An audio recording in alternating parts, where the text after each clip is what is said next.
নমস্কার বন্ধুরা, আমি মৌসুমি উইথ মৌসুমি চ্যানেলে সবাইকে স্বাগত। আজ আমি তৈরি করব খয়রা মাছের সর্ষে বাটা দিয়ে ঝাল। তো প্রথমেই মাছগুলোকে আমি নুন হলুদ মাখিয়ে রাখবো।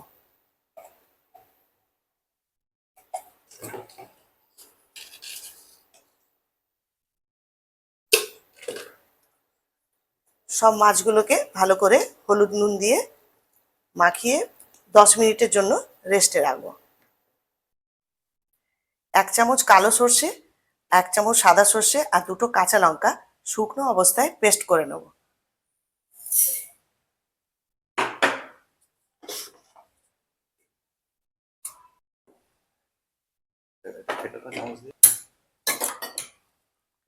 এতে সামান্য জল দিয়ে আরেকবার পেস্ট করে নেব।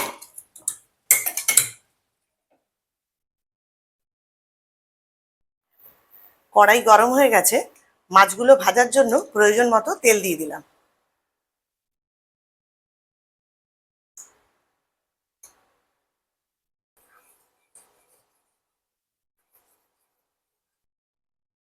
আমি এর মধ্যে 1 চামচ কালো জিরে ফোড়ন দিলাম।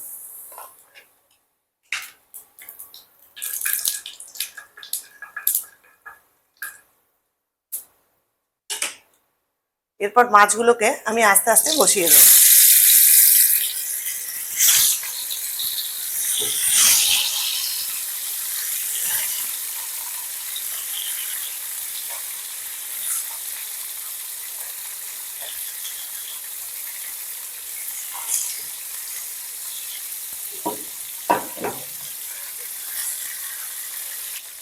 আমার এক পিঠ ভাজা হয়ে গেলে ও পিঠও আমি একবার উল্টে নেব।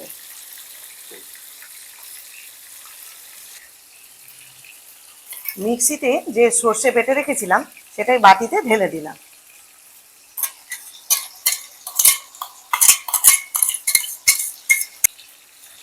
এই সর্ষে বাটার মধ্যে 1 চামচ ছোট চামচের 1 চামচ হলুদ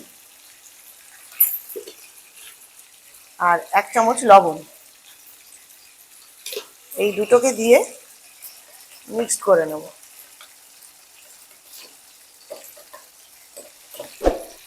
মাছগুলো এক পিঠ ভাজা হয়ে গেছে, এরপর আমি এগুলোকে উল্টে নেব।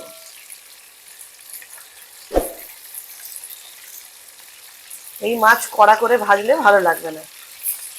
এগুলো আমার ভাজা হয়ে গেছে, এরপর যে সর্ষে বাটাটা গুলে রেখেছিলাম সেই পেস্টটাকে দিয়ে দিলাম।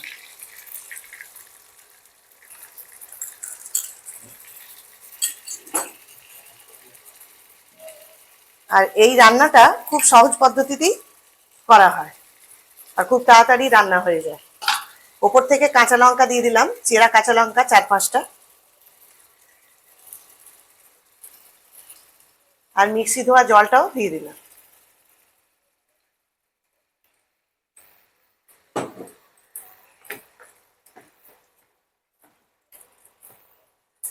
এরপর 5 মিনিটের জন্য এটাকে ফুটিয়ে নেব।